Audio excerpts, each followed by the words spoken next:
राज्य में धर्मांतरण विरोधी कानून लाकर सभी हिंदू बहनों को सुरक्षित करने का विश्वास राज्य के मंत्री नितेश राणे ने हिंदू धर्म सभा में व्यक्त किए। प्यार के नाम से हिंदू बहनों से बात करना, बाद में उनका धर्मांतरण करने का प्रयास कर जबरदस्ती करना, उसे मारना, अब यह हमारे महाराष्ट्र में नहीं चलेगा। अब सरकार के माध्यम से अपने महाराष्ट्र राज्य में धर्मांतरण विरोधी कानून लाकर हमारी सभी हिंदू बहनों को सुरक्षित करके दिखाएंगे। हमारी माता बहनों की ओर कोई बुरी नजर से देखा तो उसका केवल नाम बताए, फिर उसको सबक सिखाया जाने के विचार राज्य के मंत्री नितेश राणे ने व्यक्त किए। वे शहर के मनपा मैदान पर आयोजित हिंदू धर्म सभा को संबोधित करते हुए बोल रहे थे। इस समय मंच पर मुरलीधर महाराज उपस्थित थे।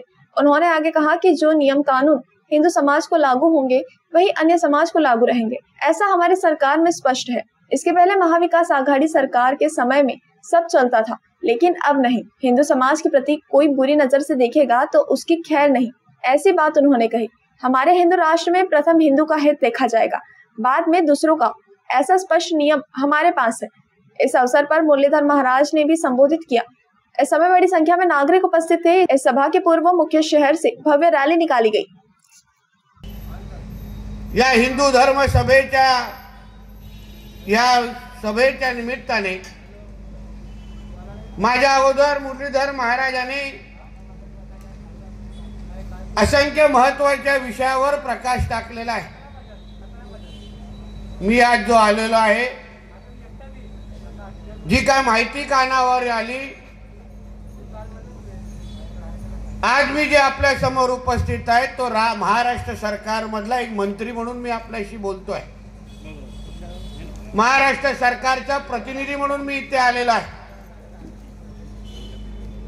आणि आज ह्या आपल्या चंद्रपूर मध्ये किंवा आजूबाजूच्या काही जिल्ह्यामध्ये जे काही ह्या जिहादांच्या आणि हिरव्या सापांची काय वळवळ सुरू आहे, त्या सगळ्या जणांना कळलं पाहिजे की आता ह्या महाराष्ट्रामध्ये एक हिंदुत्वादी विचाराचं सरकार आलंय आणि म्हणून तुमची हे जे काही लव जिहाद, लँड जिहाद आणि आमच्या गौ माताकडे वाकड्या नजरेने जे तुम्ही पाहताय, ही तुमची वेळेत अगर वळवळ कमी झाली नाही तर प्रत्येकाला शोधून शोधून आम्ही आतमध्ये टाकू, हे इशारा देण्यासाठी इथे आलेला आहे। जीआर काढलेला आहे, नोटिफिकेशन काढलाय, तरी पण हे काय कुठे ना कुठे तरी मोहल्ल्यामध्ये बसलेले हे जे काही हिरवे साप आहेत ते आमच्या राज्यपालांपेक्षा काय मोठे झालेले आहेत का? त्यांचे लाड आम्ही आमच्या सरकारपेक्षा जास्त करायचे का? 4 पॅकेट तुम्हाला बिर्याणी कोणाला पोहोचवतात म्हणून आमच्या राज्यात असलेला हा कायदा तुम्ही तोडण्याची हिम्मत करता का? म्हणून त्या अधिकाऱ्यांना ज्यांना हे कायदा अंमलबजावणी करण्याची जबाबदारी आहे, आमच्या पोलीस खात्याला आवर्जून सांगतो, तुमच्या खात्याचे प्रमुख आदरणीय देवेंद्र फडणवीस साहेब आहेत। आम्ही कुठल्याही खात्याच्या कुठल्याही अधिकाऱ्याच्या विरोधात नाही। आम्हाला एवढंच म्हणणं आहे, हा जो काय कायदा आहे ना, त्या कायद्याची 100% अंमलबजावणी यापुढे आमच्या राज्यामध्ये तुम्हाला करायलाच लागेल, अशी स्पष्ट भूमिका आमच्या राज्य सरकारची आहे। आणि जो अधिकारी हा असलेला कायदा मोडण्यामध्ये कोणालाही मदत करायच असेल, त्याची फक्त माहिती आमच्या हिंदुत्ववादी कार्यकर्त्यांनी आणून मला द्या, फक्त द्या तुम्ही, बाकी काहीच त्रास घेऊ नका, अंगाला काय लावून घेऊ नका। मग पुढे कोणाला कसा त्रास होतो हे तुमचाच तुम्ही अनुभव घ्या, पण आमच्या राज्यामध्ये कुठल्याही गायचं कत्तल आम्ही सहन करणार नाही, ही आमची सगळ्यांची भूमिका आहे आणि याची अंमलबजावणी झालीच पाहिजे, झालीच पाहिजे। एवढी स्पष्ट भूमिका आहे। आमच्या राज्यामध्ये कायदा पाळा, कायद्यानुसार आमचं राज्य चालतं। डॉक्टर बाबासाहेब आंबेडकरांच्या काय संविधानाच्या अनुसार आमचा कायदा चालतो।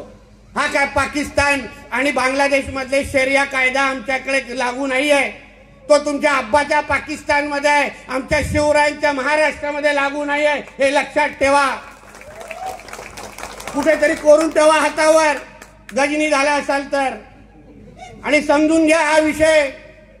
हे सगळे विषय परत परत आम्हाला सांगायला लागता कामा नये।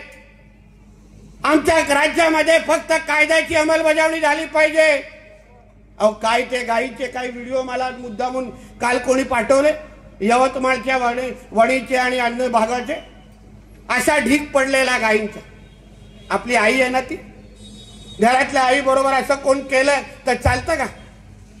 जे कोण अधिकारी आहेत ते ह्याला डोळे दाग करतात, असं कोण आपल्या घरातला कोण मातेबरोबर केलं तर तुम्हाला हजम होणार, तुम्हाला झोप लागणार का?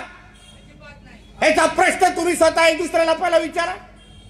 अरे ज्या गाईची आपण पूजा करतो, तिला आई मानतो, त्या आई बरोबर अशा तिच्या मुंडी कापून तिच्या अगर ढीक रचला गेला असेल आणि हे हिरवे साहेब त्याच्यावर पोट भरत असतील तर प्रत्येक मोहल्ल्यामध्ये मग आम्हाला वराह जयंती आयोजित करायला लागेल, लक्षात ठेवा. मग